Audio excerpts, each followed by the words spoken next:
Ugh, the final chapter, thank God. I'm sick of watching these movies. Is what I would say if part 4 was a greater number than part 10, or 11, or 12. Jesus Christ, how many of these are there? And besides, the box cover spoils the ending. Jason is defeated by stabbing his mask in the eye hole, which proceeds to bleed to death on the black stage. Now you may be wondering why— what the fuck? Anyway, you may be wondering why I have a VHS of this. It's because I'm not going to give the movie the dignity of watching it in HD. So here's me reviewing it with an HD source file. Don't think you got it made, no, no. You're wrong. 'Cause you can't fake it anymore. I know what you're waiting for. I should turn away and walk right out that door because I know. What do I need to say about Friday the 13th, the final chapter, that wasn't already perfectly said on 1984 Chicago television? Our next movie is Friday the 13th, the final chapter, an immoral and reprehensible piece of trash. Damn right it is. Even without looking it up, I can already tell you that this movie was probably not nominated for any Academy Awards. Do continue. Needless to say, Paramount Studios, the distributor of this film, didn't authorize any clips of the film for use on television. They like to make the money, but maybe they're a little bit ashamed of the movie. They like to hide it from critics like ourselves. But You could tell they're ashamed because they put their logo right at the beginning of the movie, and it was produced by the president of Paramount's son. Oh, sorry, I'm interrupting. Friday the 13th, the final chapter, is 90 minutes of teenagers being strangled, stabbed, impaled, chopped up, and mutilated. That's all this movie is. Well, to be fair, the movie is also dancing. I know what you're waiting for. And it's also a movie with a message. Just think of the message this film offers to its teenage audience. The world is a totally evil place, this movie says. It'll kill you. It doesn't matter what your dreams and hopes and ambitions are. It doesn't matter if you have a new boyfriend or a new girlfriend or you've got plans for the future. You can forget those plans because you're going to wind up dead. Yes, which is why when the movie opened at #1 at the box office, every teenager who went to go see it immediately dropped out of high school because the movie showed them that life is pointless. But if you want a more restrained opinion... I got as upset as you did. I don't know whether the teenagers, the message will be of this film that the world is hopeless out there. I don't think anyone's going to take this as a worldview picture. I really don't. No, they are going to take this as a worldview picture. Cheap roller coaster ride entertainment must always contain a message. And yes, I was the kid in school who demanded homework during recess, but I don't understand what that has to do with anything. All right, look, let's just sum up this whole experience. That the film is literally about stabbing. In other words, if you like this picture, what you have liked, I believe, is the idea that someone will get a stick put through their body, because that's the essence of this movie. That watching girls, and it's mostly girls again, getting stuck is entertainment. I've been saying this for years. As long as a movie has people getting stabbed, horror fans will immediately like it. It won't be for characters or tone, it'll be because people are getting stuck. Just look at the horror community's love for such movies as Smiley, Elm Street 2010, Savage Weekend, and Crazy Fat Ethel 2. Any horror fan will tell you that those movies are awesome because of the stabbings. Or at least I'm assuming so. And the sickest thing is, this isn't the final chapter. That's just an advertising gimmick. The ending clearly sets up a sequel. Okay, that one I can agree with you on. And this has been the Cinema Snob response to a 30-year-old clip of Siskel and Ebert well after either one of them can respond. Someone should make an internet character based off of that review. Okay, I guess I should actually watch the film in question. Did I make up my mind about this movie based solely on Siskel and Ebert's review? Yes. But thank God the movie sums up the previous entries for me. I don't want to scare anyone, but I'm going to give it to you straight about Jason. Seen it! Why do I need these flashbacks? It's not that complicated of a series. Teens get naked and Jason kills them. Some folks claim they've even seen him, right in this area. Don't know why they're showing this guy since it was Jason's mom that killed him. I know more about this series than the recap. Legend has it that Jason saw his mother beheaded that night. Only because he went into a theater showing the end of Friday the 13th. After a while, they stop telling the story and it just becomes a greatest hits album. And by greatest hits, I mean a lot of scenes from part 3. Jason's out there. And sometimes he's in 3D, but not this time. That fad has passed, but we'll still throw the title at you anyway. Amazing! Especially considering how the movie doesn't have any explosions in it. Look at these names. I don't know who any of these people are. I'm sure they went on to nothing. And twins playing twins. Isn't that typecasting? I suppose they pulled out all the stops for this one. Look, they got a helicopter in it. That body there looks a little frumpy. Must be the Shelley cameo. Here, put this in the evidence bag. We don't want to get any fingerprints on it. Oh shit, where's our gloves? Why does everyone seem so nonchalant about this massacre? Yeah, they're all dead. You can pull it up over there. All dead. Some emergency. Put her over there. That's right. If there are no survivors, then that means that an obvious mass murder spree is a non-emergency. Also, there was a survivor. And seeing how parts 2 through 4 of this series all take place within the same week, you've had about 20 dead bodies just this weekend alone. Even the Ghostbusters turned up to investigate this scene. Though there is something strange about seeing ambulances roll away from the scene of a massacre and having the mayhem site return to a place of odd quiet.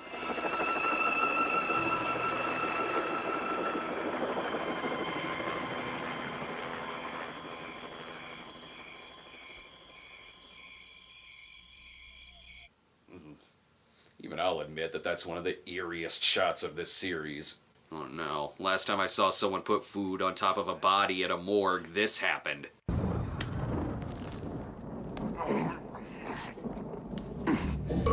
Don't worry, Friday the 13th, the final chapter, is a lot more respectful to Jason Voorhees than Wired was to John Belushi. And why is everyone in this town horny? Meet me in the cold room. I'm closing up for the night. What do you say? I say, when did I accidentally put in Halloween 2? Also, Spoonie does not look good with that haircut. Too bad the only place to watch the news is in a room with a corpse and a morgue attendant who wants to fuck you. Man responsible for the murders in Wessex County this past week is at this moment in the Wessex County Medical Center morgue. Yay! Thank you, officer. Yay! You know the odds are pretty good that you know someone who was murdered. Face it, dude, no way she is gonna bang you. I don't believe you, Axel. Getting their first good night's sleep in a very long time. Local law enforcement. What? This movie teaches another worldview that morgue sex is A, a thing, and B, hot. Jesus Christmas! Holy Jesus goddamn! Holy Jesus jumping Christmas shit! Great. Now I'm watching Rob Zombie's Halloween 2. Sorry, dude, you're gonna have to have sex with one of the corpses now. Real cute girl. Was. Well, she still is. Ugh, now I am worried he's gonna fuck a corpse. Thank God aerobics porn is on to distract him. Hi, girls. Thanks for waiting. You wanna know how fucked up the 80s were? That's Nickelodeon that he's watching. Come here, motherfucker, this is for your World's End review! And as for her, clearly she's screaming because Jason's nails have magically grown an inch longer since the last film. Meanwhile, what the fuck are people doing still living here? Talk to Dad. How is he? Oh, he said he was lonely. He asked me to come out and see him. Probably because he's worried about her. Every other person in this town is dead! Just think about what this is doing to your strange alien child. Wait a minute, it's Corey Feldman. Put the mask back on! I've decided to make fun of Corey Feldman because he was in some classic movies and also some bad ones. I'm starting to wonder if anyone here even knows about the killings. Someone left the front door open. We're in the country. Well, what happens if the psycho wanders in? I don't know, just ask some of your friends what happens when a psycho wanders into your house. Oh wait, you can't, 'cause they're dead.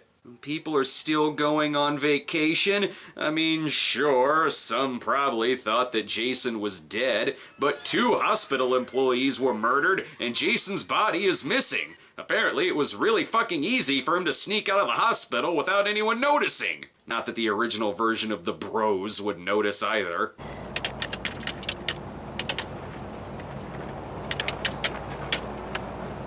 What? It says you're a dead fuck. A dead fuck? Hello, McFly? You can't satisfy a woman, butthead. Think, McFly. Think with your micro penis. They end up stopping, only so it can zoom in on Jason's mom's grave. Except she was killed on Friday, June 13th in 1980, not 1979. There was no Friday, June 13th in 1979. Now this movie doesn't make any sense. At least one girl is smart enough to get out of this town, and she's taking all of the bananas with her. Well, at least Jason was nice enough to then drop her body off in Canada like she asked. There is meaning to this story. It's about people coping with tragedy by simply ignoring it. No! This family is annoying. I'd rather spend time with mopey-ass Crispin Glover. No, see, I've come to realize that a guy can have a good time without having to have girls all about. He's just sad that the filmmakers were too scared to use him in the flashbacks for fear that he would sue them. Look, he's even bumming out Joan Allen. These friends are weird. I don't know how you do it. I don't know how you don't. I mean, you do it with everybody. That was the nicest way that I could call you a slut while still remaining friends. Plus, doesn't this mean that you're cheating on Wyatt, you bitch? Oh, hey, a story about Jason's body missing. What else is in the news? Now here's the most realistic thing about the movie, Corey Feldman peeping in on a woman changing clothes. And like every kid in the 80s, it all gets ruined when mom comes in and shuts off your porn. I'm sensing another message here as well, and it's who can wear the shortest shorts in a short shorts competition. The winner is clearly young Rob Lowe here, and the losers, Teddy and Jimbo. If you want to make a fool out of yourself, always do it with someone new. So what you're saying is I should go on a talk show and try to kick the host in the face with a wooden shoe. Got it. This is just like Grown Ups 2, only without Kevin James' sweet ass. Oh, no. No, we have no suits. But they're not the only ones with a no nudity clause. Well, then I'm gonna go under and stay under until you do. See you later. And then she died. This son of a bitch, he's seen way more skin at 10 years old than I did, and I grew up with Cinemax. Some pack of patooties, huh? Tommy. Hey, come on, that was the best way that Corey Feldman ever said nice tits in his life. The kid can fix a fucking car. Let him see some boobs if he wants. Or, never mind, Hiker McHandsome is gonna fix the car with the old switchblade trick. Now he gets to see your sister's boobs. The kid has seen so much action that one way or another he's gonna get someone into his bedroom. Nice of him to show off all the prototypes used for what Jason could have looked like under the mask. Amazing. I've never been to a Spencer Gifts before. And what do you think of this? I'm trying to figure out how to use it as a condom. Oh, and remember when Teddy told Jimbo to embarrass himself in front of someone new? Well. Don't think you got it made, no.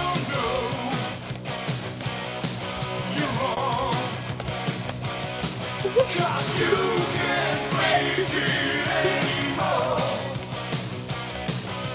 I know what you're waiting for.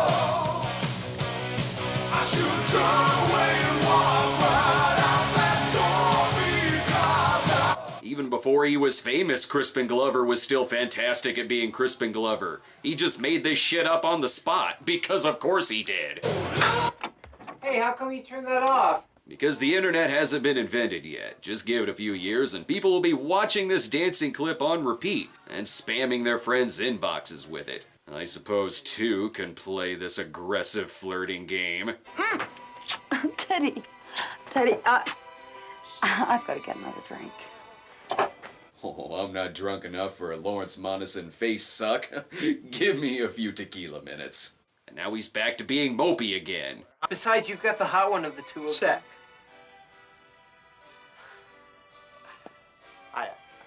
He thinks that's funny. He may think that's funny, but everyone knows that this shit is funny. Teddy may be sticking his hand out of his pants, but Jimbo looks like a puppeteer is trying to get his hand out of his body. Why are people saying that this movie is nothing more than people getting stabbed? There's more jealousy and drama here than in 5 minutes of Knots Landing. I mean, I had that girl. She was mine. Well, all of that changed when she saw you drinking a Coors. And since Jason can't exactly kill Samantha when she's indoors, he's gotta wait until she goes skinny dipping in the middle of the night to make her possibly cheating boyfriend jealous, while also giving Jason a stalk boner. Could be worse. Could be Corey Feldman watching her naked. Whoop, here we go. A girl getting stuck.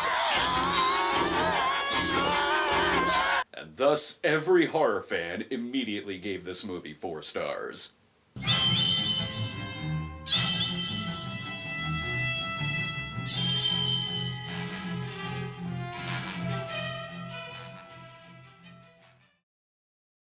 Unfortunately, Paul's "it's my turn to die" sense begins tingling. I can't go through with this. My girlfriend is now literally a dead fuck, and I need to take advantage of that. And say what you will about Crispin Glover's dancing, apparently it worked. You want to dance? No thanks, I'm playing with my French fry spider Cheeto toy thing. What the hell is that? Well, time to put that dead fuck theory to the test, and time for Teddy to get rejected for the 8th time. That's a teddy bear. Want to give teddy bear a kiss?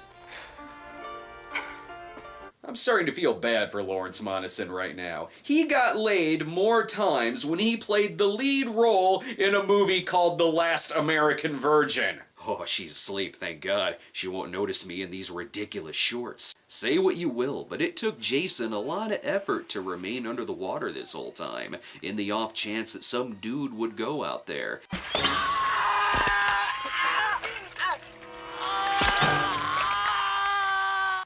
Ouch. And then every guy immediately gave this movie 4 stars. What? It still has people getting stabbed in it. That sound carried for miles. Poor Rob here is either scared or he's about to go fix a stalled monster truck. But this is where we get introduced to prankster Jason. He didn't stick around to kill Rob, he just broke his gun and drank all of his fluids. Because in this movie, Jason's a dick. Well, sort of. He is gonna let Crispin Glover have sex first. This is, your room. No, actually, it's Paul's room. So, you know, I guess we should leave or something? That'd be the polite thing to do since Paul just lost his balls. You dead fuck. The film also loses points for again showing a better film within their subpar film. Not that I'm against anyone sitting around their house and watching Eraserhead. Supposedly actor Lawrence Monason really did get a little high during this movie. You know, for method acting and all. Well, fuck me, I can't tell. But what I personally can't stand is hypocrisy. Look at this. She's giving her sister shit for wanting to stay with Jimbo, even though she's the one who advised her to do so? And what's with the name calling? You slut! Hey, your boobs were also seen by Corey Feldman, little missy. Can't say I'm sad to see you go, though the cutting in the movie is a little awkward. I'm going upstairs. Something just came through the wall and stabbed me in the back, and it's making me surprisingly horny. But one thing I'm noticing about the Siskel and Ebert review is that they neglect to mention that most of these characters are, dare I say it, likable. Look at Teddy's reaction to overhearing Sarah say that she wants to take a shower with Doug.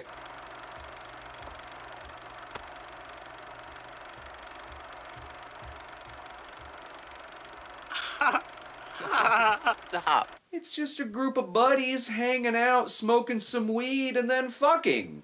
And also getting murdered, but I do believe that you could get so high that you would believe that this movie is trying to tell kids that life is meaningless. Just look at this next scene. See? Nothing but women getting stuck. Except when it cuts away from it. These two jackasses probably wouldn't even notice their mom is dead until a week later. Can we slow down a little? The party's gonna go on all night. I'm gonna lose my lollipop. I'd ask what's with the scene of Corey Feldman being a brat in the car, but given what Jason actor Ted White said about Feldman's on-set brattiness, they probably just let the camera roll in this scene and inserted footage of him being himself. All it took was for the lights to go out for them to realize that something is fucked up in their town. Look, Tommy, remember when Dad was asking us to go out of town and come visit him? Maybe we should take him up on that. I don't know why we're cutting to a clip of Jesse Spano preparing to go to prom with Slater, but whatever. Let's go back to these two responsible wonderkins.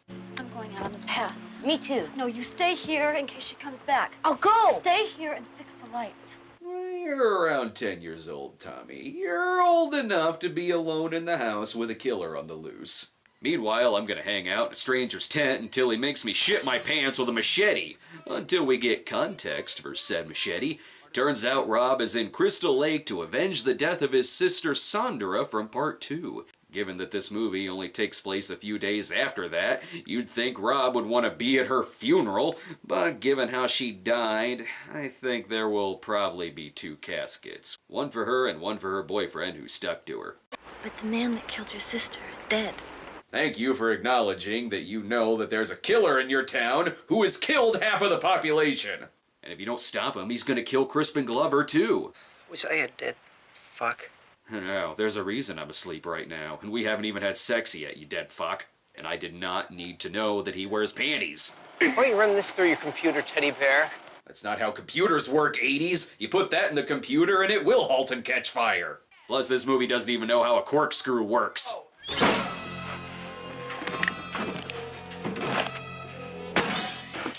Whatever. I already know that Jason is off the hook because Biff Tannen killed him. And Jason was too busy hanging out on a ledge in case someone happened to look out a window.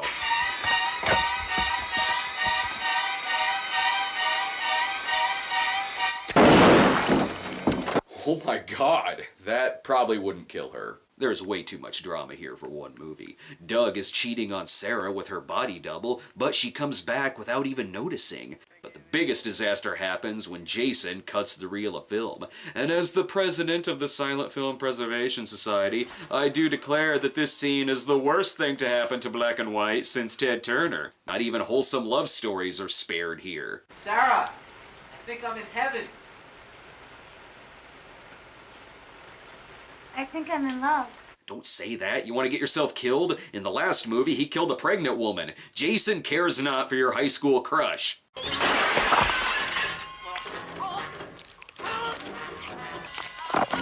See what I mean? It turns out the powers of Matthew Starr were no match for a head crushing against a shower wall. And as a dude, I am very offended by the fact that the men have had the most graphic death scenes in the movie.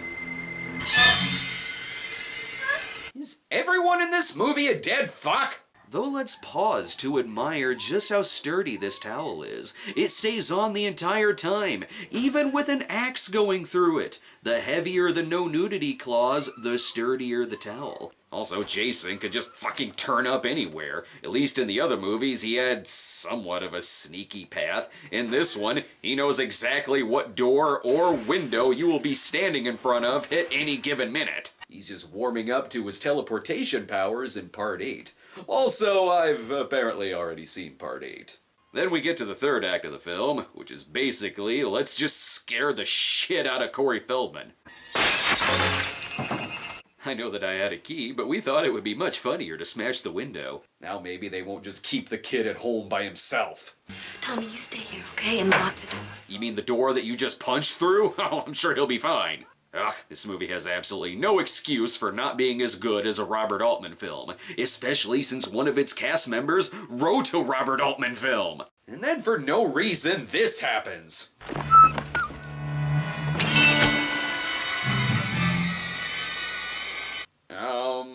Dead? Jason wasn't even anywhere close. I think the dog literally just bailed on the movie and thought jumping out the window would be a quicker death than simply going out the front door and living with being in Friday the 13th, the final chapter. Look at this idiot. Why does he need to look at newspaper clippings, most of which are probably only a day old and are from articles in his own hometown that he should have already seen? At this point, Jason appears to have been busy re-murdering already dead bodies. But with a hard-ass hiker hell-bent on revenge, Jason has finally met his match.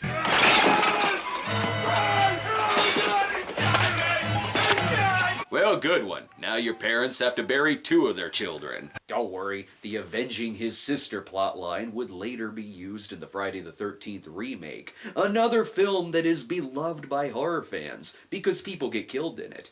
Unfortunately, poor Trish is trapped, since it'd be way too hard to step over this dead body, and no one wants to crawl between dead Crispin Glover's legs. That's icky. Well, it's a good thing for them that they know Jason's Achilles heel. Nails through a door. Fools, we're now about to see another time Jason throws a body through a window. That's kind of his thing.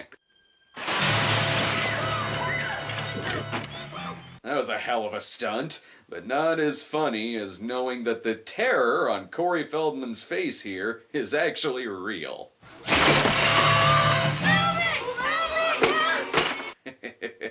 That's for Dream a Little Dream. Jason is a little off his game this time around. Normally, he could have made that shot if he didn't get an axe in his head the other night. Though I like the appearance of confused Jason. He doesn't know which one to chase, so he goes for the woman, when history has shown that when there's only one woman left, they will defeat him. Trish then takes a cue from the dog and jumps out the window. How come she survived this, but not the hot twin? That's hardly fair. And Jason really should have seen this coming, especially since there was already a machete mark on the wall from a previous take. And either Corey Feldman is trying to look like a young Jason, or he just escaped from being held captive in Balloon Land. Now we have stupid Jason. The man knows how to disconnect the phone lines, but he also confuses Amy Steele for his mother, and now what? Does he think he's talking to himself? Or is he just confused wondering who in the hell those people on the wall are? I think a couple of them might have been in Teddy's Stag films. But soon it is revealed that yes, it was Jason this entire time. Hey, after part 5, you never know. So given that this was supposedly the final chapter, how is Jason killed off?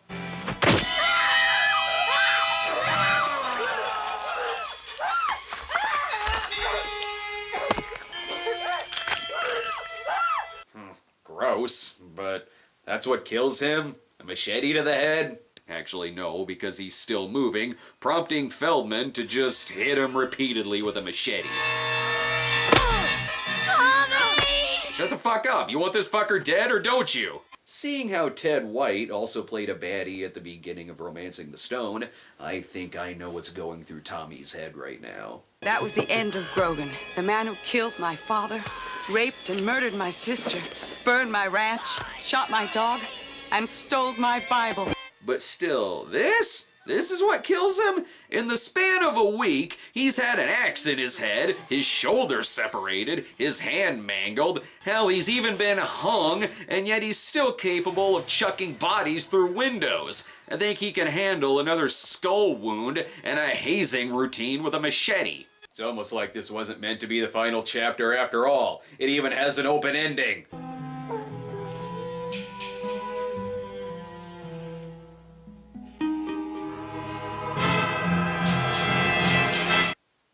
The hell does that mean?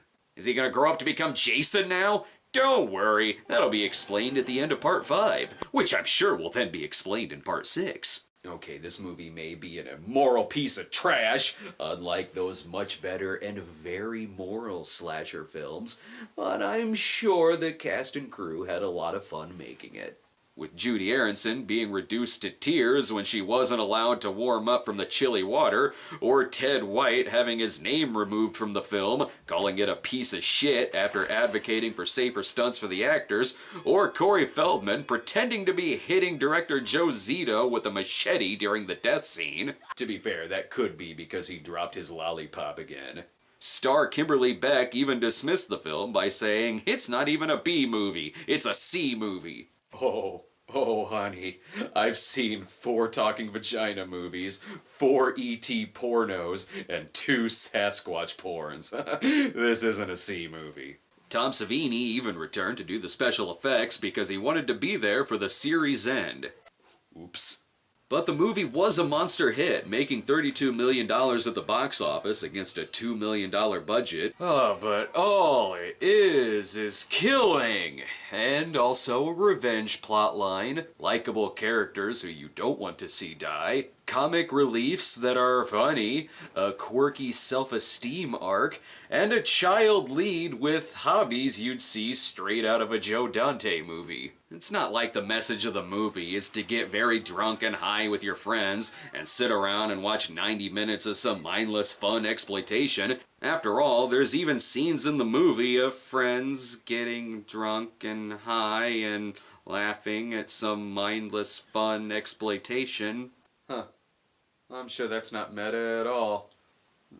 Now, if you'll excuse me, I've just watched Friday the 13th, the final chapter, which means that the world has gotten so dark and depressing to me that I need to drink myself to sleep while dreaming about watching much better movies with an actual message and not terrible movies while looking for a fake message. Though if it were filmed like a Dario Argento movie, I probably would have liked it.